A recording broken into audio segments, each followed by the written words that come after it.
Soquette légère.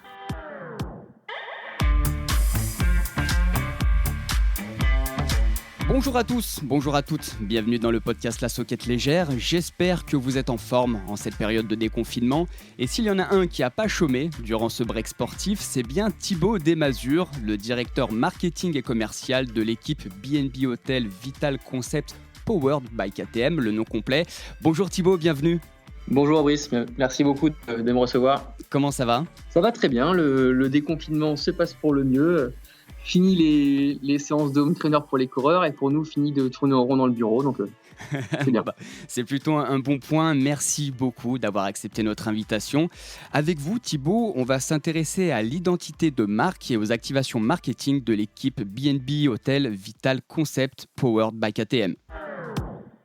Thibaut Desmazures, vous avez évolué au sein des services marketing de plusieurs clubs professionnels. Vous avez en effet côtoyé les pelouses, notamment du Paris FC, ou encore la glace avec le club de hockey à Nantes. Et depuis 3 ans, vous êtes un des hommes clés du projet mené par Jérôme Pinault, puisque vous occupez le poste très important de directeur marketing et commercial de l'équipe. Donc on le sait, une équipe à fort ancrage breton. Tout d'abord, Thibaut, tout simplement, quelles sont les missions principales quand on est responsable marketing et commercial de l'équipe B&B Hotel Vital Concept? Eh bien, ma mission est double. Premièrement, j'ai un rôle de construction de marque, puisque mon objectif premier est de faire en sorte que notre club puisse dire quelque chose aux suiveurs du cyclisme en général et aux suiveurs du sport. Et dans un deuxième temps, j'ai un rôle de prospection commerciale, mon but étant de financer la structure. Vous le savez autant que moi, nos structures cyclistes fonctionne sur un système de partenariat privé et donc des besoins forcément extrêmement importants en termes de recherche de partenariat. C'est le nerf de la guerre, comme on le dit généralement, et ça ne ment pas.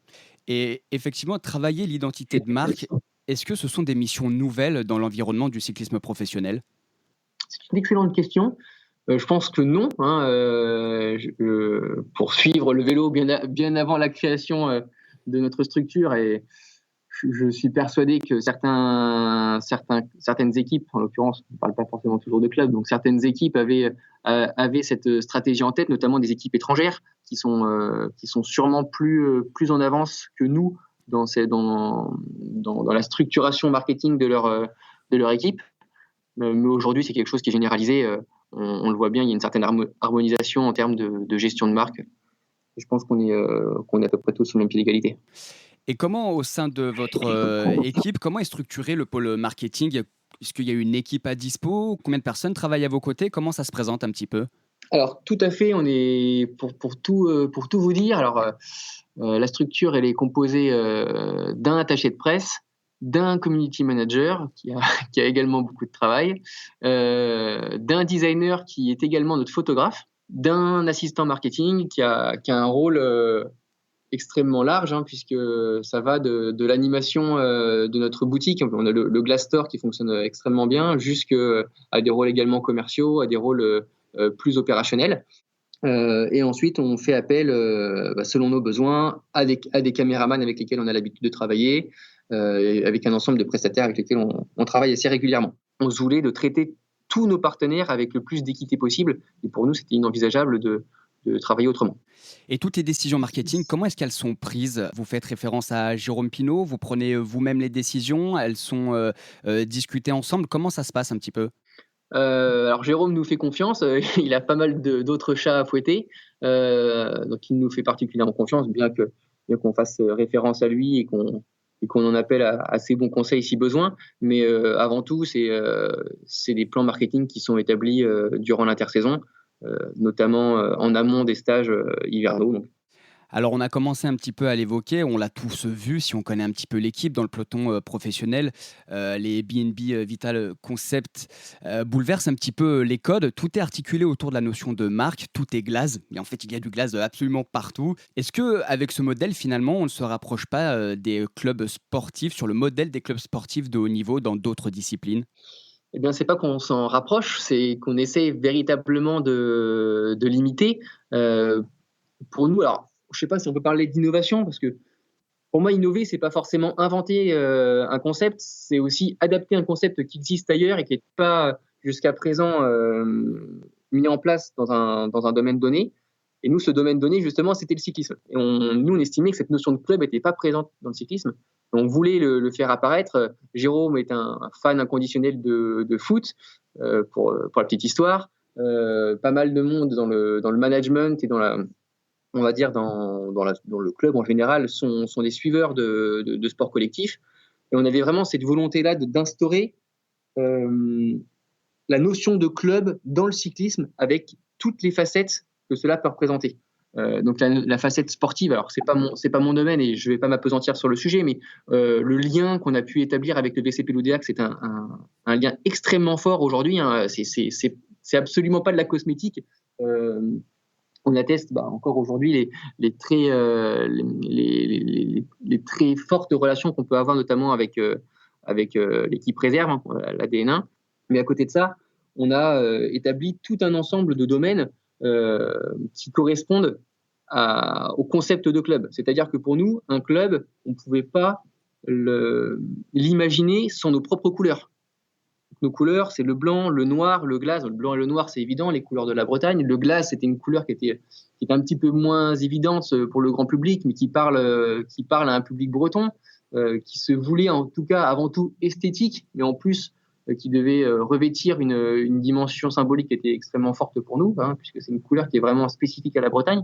D'ailleurs, le mot glace est un mot breton, intraduisible en français. Donc il y avait cette notion-là de couleur. On a notre logo qui est très fort, on a notre surnom. Donc on a une charte graphique qui est particulièrement forte, qui est très établie et qui se veut le plus durable possible, malgré ou selon l'arrivée de nouveaux partenaires. Ils ont d'ailleurs, généralement, ils ont à cœur de pouvoir s'adapter à notre charte graphique et de pouvoir s'adapter à notre histoire, parce que à travers ces signaux-là, on raconte une histoire, hein, celle des Meningas, celle d'une jeune structure cycliste dans le peloton international.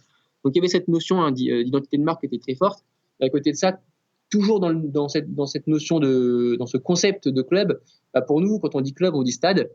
Sauf que dans le vélo, stade, c'est un petit peu compliqué, puisque le stade, c'est la route. Mais par contre, dans un stade, on a des loges. Donc, on a essayé de mettre en place, comme on le pouvait, un système hybride de loges. Hein. Donc, aujourd'hui, c'est la Glassbox. Hein. C'est essentiellement composé de quatre containers qui ont été aménagés pour recevoir dans les meilleures conditions possibles nos partenaires. On a également une boutique. Donc voilà, on a essayé de faire en sorte qu'on retrouve cette identité stade, hein, cette identité presque arena. Et à côté de ça, tout un ensemble de petits éléments qui viennent justement en périphérie, mais alimenter la notion de club. Hein. Notre mascotte aujourd'hui, qui est un élément phare dans notre communication, qui nous permet de toucher un public qui est plus jeune, qui nous permet d'aborder des sujets avec humour, chose qui parfois peut être un peu compliquée dans le sport professionnel. On a notre hymne qu'on a pu mettre en place avec Mano. Voilà, ce sont autant d'éléments qui viennent enrichir notre identité de marque et qui viennent justement répondre on essaye avec le plus de pertinence possible à l'identité qu'on souhaite mettre en place. Là, Thibaut, vous avez évoqué plein d'éléments qu'on reverra dans la seconde partie du podcast, notamment avec l'hymne, avec la Glassbox, avec Glazik, la fameuse mascotte. Juste pour revenir à l'identité, à la notion d'identité de marque et de club, est-ce que cette notion d'identité de marque qui prédomine sur les couleurs ou sur le nom de certains de vos partenaires peut être compliquée à transposer au monde du vélo ? Pas forcément. Je pense que ça peut même être un avantage, puisque on a une identité qui est forte. Nos partenaires viennent du fait de cette identité, donc ça peut être considéré comme un atout. Et quand nos partenaires nous rejoignent, ils nous rejoignent en toute connaissance de cause. Ils savent que derrière le fait de nous parrainer, il y a un univers à embrasser, et généralement ils le font sans aucun problème. Donc, c'est-à-dire que le partenaire va pouvoir sacrifier, entre guillemets, je dis bien entre guillemets, leur visibilité propre pour s'intégrer dans une identité de marque qui véhicule des valeurs, qui incarne des valeurs. Pour moi, c'est absolument pas un sacrifice, c'est plutôt l'utilisation d'un levier différent. Alors, certes, il y a l'aspect visibilité qui est prédominant dans le cyclisme, et on ne le remettra pas en cause, c'était un atout qui est indéniable, hein. Le cyclisme est l'une des seules disciplines sportives dans laquelle les partenaires, potentiellement les principaux partenaires, peuvent être les namers. Hein. Mais à côté de ça, Nous, ce qu'on souhaitait mettre en place, c'est pouvoir toucher des publics différents, pouvoir créer une relation avec le public qui est différente de ce qu'on peut voir dans le vélo habituellement. Si on n'avait pas Glazik, on ne toucherait pas de la même manière le public jeune. Et qui dit toucher un public jeune, dit toucher un public familial. Toujours dans cette même démarche, si on n'avait pas l'hymne, on n'aurait pas touché, par exemple, des médias dédiés à la musique qui, aujourd'hui, se sont intéressés au vélo, potentiellement, parfois pour la première fois. Donc, pour nous, c'est pas un sacrifice, il ne faut pas du tout le voir comme un sacrifice, il faut le voir véritablement comme une opportunité de toucher différemment le public. Quand vous démarchez les partenaires, vous mettez en avant, donc, on va dire, un investissement au lieu d'un sacrifice, mais un investissement dans une philosophie, dans des valeurs qui sont intégralement incarnées par l'équipe, les Men in Glass. Exactement. Alors, le terme que vous avez employé est tout à fait pertinent, cette philosophie. Voilà. Alors, la philosophie, généralement, dans le sport, ça se ressent sur le terrain, ça se ressent sur la route. Nous, au-delà du terrain, au-delà de la route, ça se ressent également dans notre manière de communiquer et dans notre manière de mettre en valeur nos partenaires. Je vais être franc, peut-être me tirer une balle dans le pied, mais si toutes les équipes se mettent à faire la même chose, il n'y aura plus cet aspect différenciant qu'on essaye de chercher aujourd'hui. Alors Thibaut, je vais être un petit peu taquin. Quid des investisseurs français ou étrangers qui ne revendiqueraient pas un ancrage breton ? Eh bien, vous n'êtes pas du tout taquin, puisque dans notre nom, nous avons un partenaire autrichien, donc qui n'est pas forcément attaché à la Bretagne. Mais au-delà de ça, en fait, notre communication se veut beaucoup plus globale que la Bretagne. On revendique notre attachement à la Bretagne, on en est fiers, bien entendu. Mais à côté de ça, on a dans notre philosophie justement cette volonté d'être large, d'embrasser le plus grand public possible. L'aspect bretonisant, j'ai envie de dire, de notre structure, de notre club, il se voit à travers des aspects que les Bretons peuvent reconnaître. C'est-à-dire le glaze, pour les Bretons, et d'ailleurs pas pour tous les Bretons, pour une partie des Bretons, c'est un élément fort de leur culture. De la même manière, les sillons qui vont venir décorer notre maillot, c'est un symbole à la fois du domaine d'activité de notre partenaire historique qui est Vital Concept, les sillons de l'agriculture, et c'est également un clin d'œil aux bandes présentes sur, à l'origine, le Guenadu, aujourd'hui le Glazadu. Mais voilà, on est sur une symbolique bretonne qui est assez forte, mais elle est cachée, elle est, on va dire, à découvrir. Et pour le grand public, celui qui n'a pas forcément en tête ces différents symboles, on espère en tout cas qu'avant tout, c'est quelque chose d'esthétique. Le glaze, on peut, j'en sais rien, pour les mauvaises langues, on pourra le comparer à un bleu canard, on pourra le comparer à du turquoise, j'en sais rien. Voilà, c'est avant tout une couleur qui est plutôt fraîche, qui est plutôt à la mode. Donc, on marche véritablement sur deux concepts. On a celui de la Bretagne, on revendique nos valeurs, mais avant toute chose, on est sur des beaux concepts graphiques, des beaux concepts visuels. Et donc, pour ceux qui reconnaissent les symboles, tant mieux, et ils voient que ça appartient à la Bretagne. Pour les autres, c'est juste beau. Alors, en tout cas, on essaye de faire en sorte que ce soit beau. Thibaut, on a abordé la question de l'identité de marque au sein de l'équipe bretonne B&B Hotel Vital Concept. Prenons désormais quelques instants pour s'intéresser à vous et à votre personnalité. Quelle est à ce jour votre plus grande satisfaction ? Ma plus grande satisfaction je pense que je vais laisser un blanc parce que j'espère que ma plus grande satisfaction, elle est à venir. Je voulais pas vous prendre au dépourvu, hein. Ah non, vous ne me prenez pas au dépourvu, mais j'espère que ma plus grande satisfaction, elle est à venir. Et voilà, pour l'instant... C'est une note très positive. Et donc, du coup, à l'opposé, la plus grande déception ? La réponse bateau d'un entretien d'embauche, je vous dirais qu'il n'y a pas de déception, qu'on apprend toujours de nos erreurs. Après, la plus grande déception, pour être franc, c'est peut-être lié à mon activité précédente qui était celle de, grosso modo, le même poste que je peux avoir aujourd'hui, mais dans une structure qui n'était pas tout à fait du même calibre et surtout pas du tout dans la même discipline, qui était le hockey sur glace, où voilà, j'aurais peut-être aimé pouvoir les emmener encore plus haut grâce forcément à des fonds supplémentaires, mais j'aurais peut-être espéré faire mieux, mais c'était déjà une belle aventure. Thibaut, la personne qui vous inspire au quotidien ? La personne qui m'inspire au quotidien. Et j'ai pas véritablement de figure que je porte en lumière comme ça. Ça va peut-être faire mettre un gros blanc ou un gros froid, peu importe. La seule chose que je peux vous dire, c'est que quand j'étais gamin, ce qui m'a fait aimer le sport de haut niveau, ce qui m'a d'ailleurs fait aimer le cyclisme à cette époque, c'était l'image de Lance Armstrong.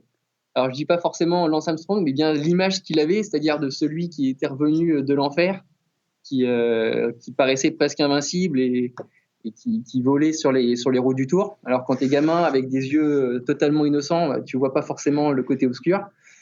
Donc il y a vraiment cette notion-là sur laquelle je me suis toujours basé, toujours cette volonté de se dépasser. Alors forcément, quand tu grandis, tu perds cette innocence, mais je garde cette image peut-être. Voilà. Vous voyez, je suis absolument transparent et le plus honnête possible.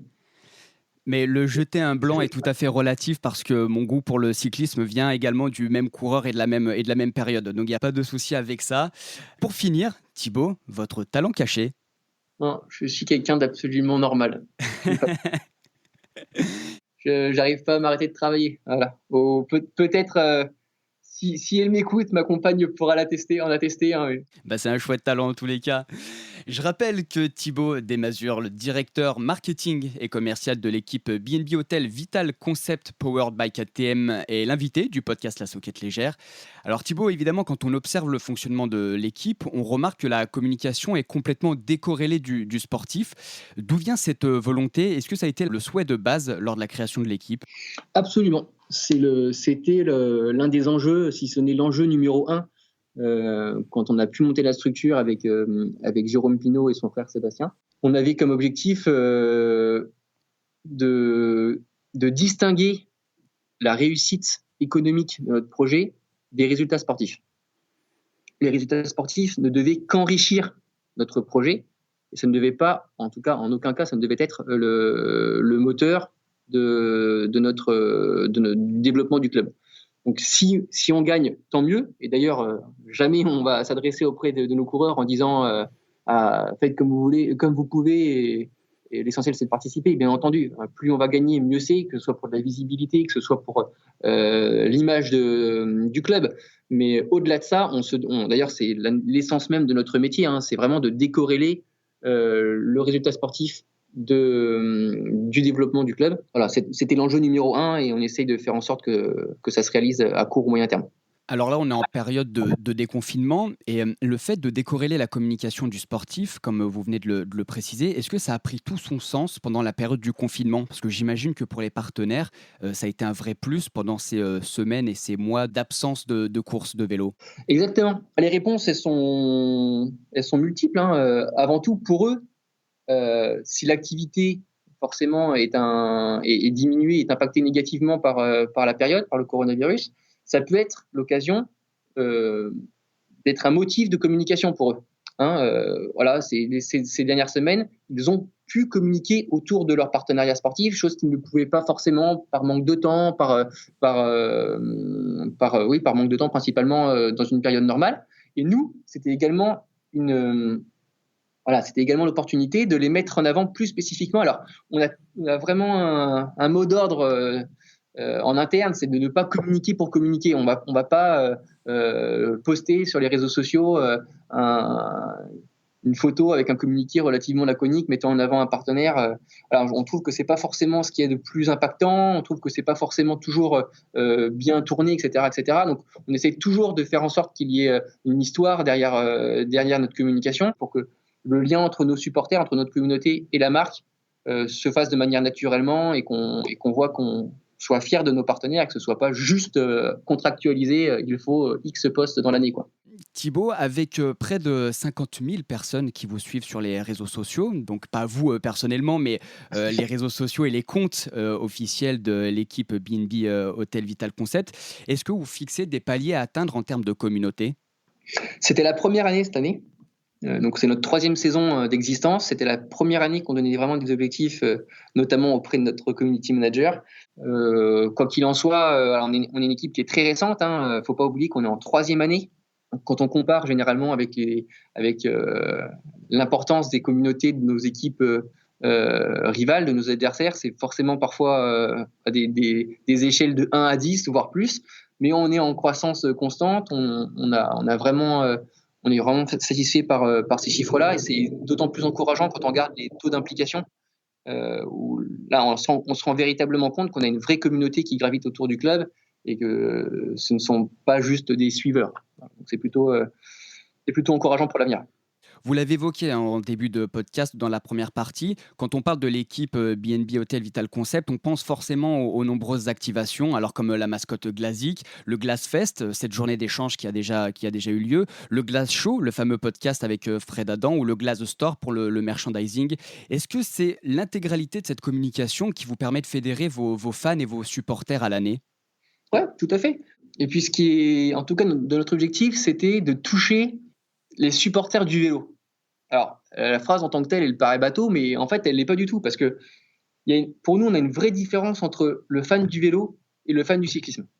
Le vélo n'a jamais été autant à la mode qu'aujourd'hui. Je vous invite à ouvrir votre fenêtre et à regarder dans la rue. Vous avez toujours monsieur ou madame qui va faire ses courses en vélo, monsieur ou madame qui va aller au travail en vélo, de plus en plus de familles qui profitent des week-ends pour faire des balades en vélo, les jeunes en fixie, des disciplines qui se démocratisent, telles que le BMX et autres. On a vraiment aujourd'hui, là, c'était la très grande mode avant forcément le confinement, mais on avait cette mode des road trips à vélo durant les vacances, où généralement les jeunes profitent soit d'une année sabbatique, soit autre pour pouvoir partir à l'étranger en vélo. On avait vraiment cette notion-là de liberté, un peu liée également à une tendance pro-environnement. Et à côté de ça, le cyclisme n'a pas toujours su, j'ai l'impression, prendre la route de cette dynamique. Et donc nous, au lieu de s'adresser spécifiquement au public du cyclisme, qui par essence nous connaîtra à plus ou moins long terme, celle du vélo pouvait être intéressante. Donc, l'hymne qu'on a pu mettre en place, ça se veut le plus universel possible. Quelqu'un qui aime le vélo, qui se balade en campagne sans forcément pratiquer ça avec une volonté de performance, peut l'avoir dans les oreilles sans problème, peut l'écouter quand il va faire son petit jogging le dimanche matin. On est sur un public qui est plus large que la communauté qui est déjà très très forte du cyclisme. Voilà. Donc il y avait cette volonté-là à travers, on va dire, l'éventail le plus large possible des activations qu'on met en place. Et du coup, au quotidien, quel est l'apport de vos fans et de votre communauté? Est-ce qu'ils sont importants pour relayer la philosophie des Glass? Est-ce qu'ils sont importants pour incarner la dynamique de l'équipe? Comment vous percevez un petit peu ce suivi des supporters? Le premier levier qu'on a établi, c'est justement l'une des missions de notre assistant marketing, Jules Maucourt, qui est de faire le lien avec notre fan club, le COP Glass, pour rester dans la thématique. On fait toujours écho aussi au sport collectif. Un COP, c'est vraiment le groupe de supporters un peu ultra qui va venir apporter une ambiance supplémentaire dans les stades. C'est un petit peu la philosophie qu'on a voulu retranscrire à travers ce nom. Donc, oui, il y a cet échange au quotidien via notre assistant marketing. Alors, on est loin d'être la première équipe à avoir mis en place un fan club dans le peloton international. Donc, on n'a absolument aucune prétention par rapport à ça. On essaie juste de faire en sorte qu'ils vivent le mieux possible. Alors, ça a été un petit peu compliqué. Alors, c'est l'une des déceptions. Alors, c'est pas la plus grande déception de ma vie, pour répondre à la question précédente. Aujourd'hui,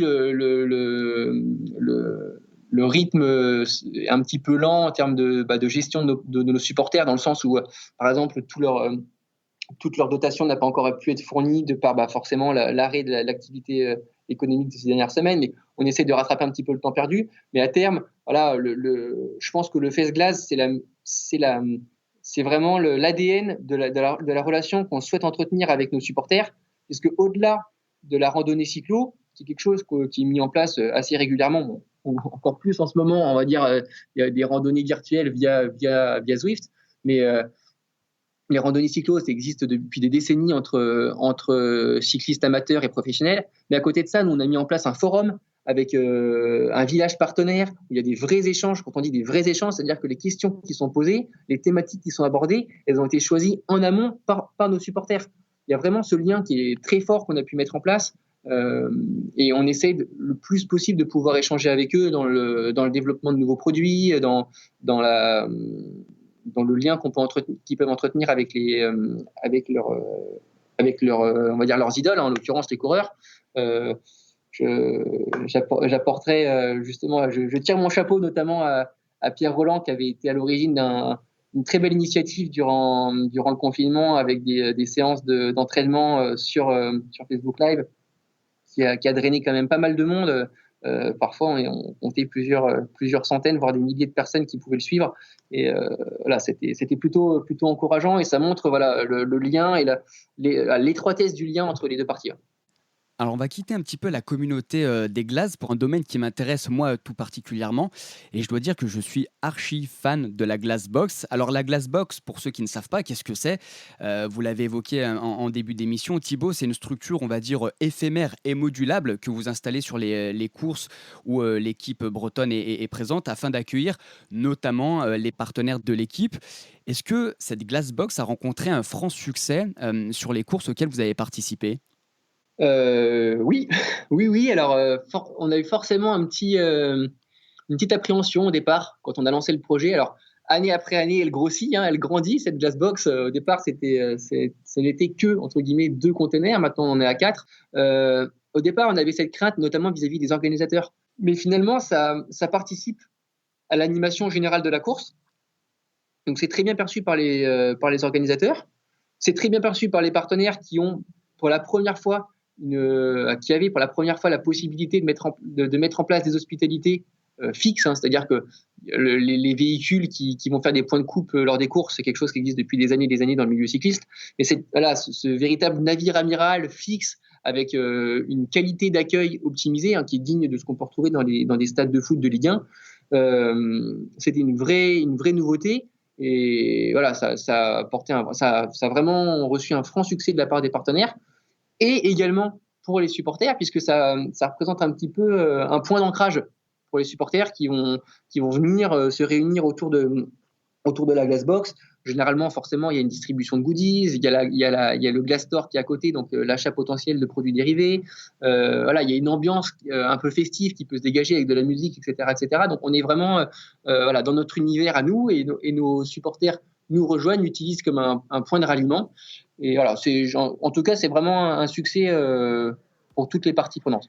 Alors, j'ai 3 idées reçues que vous avez évoquées durant ce podcast, et c'est à vous de me dire ce qu'il en est réellement dans les faits. C'est la rubrique « Le vrai du faux ». Le vrai du faux. Alors, on le sait tous et on l'a évoqué, l'équipe B&B Hotel Vital Concept est associée au club de Loudéac, le VCP Loudéac dans les Côtes d'Armor, et depuis 2018, le club est devenu la réserve de l'équipe professionnelle. Alors, vrai ou faux, Thibaut, s'associer à un club est un modèle viable actuellement pour pérenniser une équipe professionnelle ?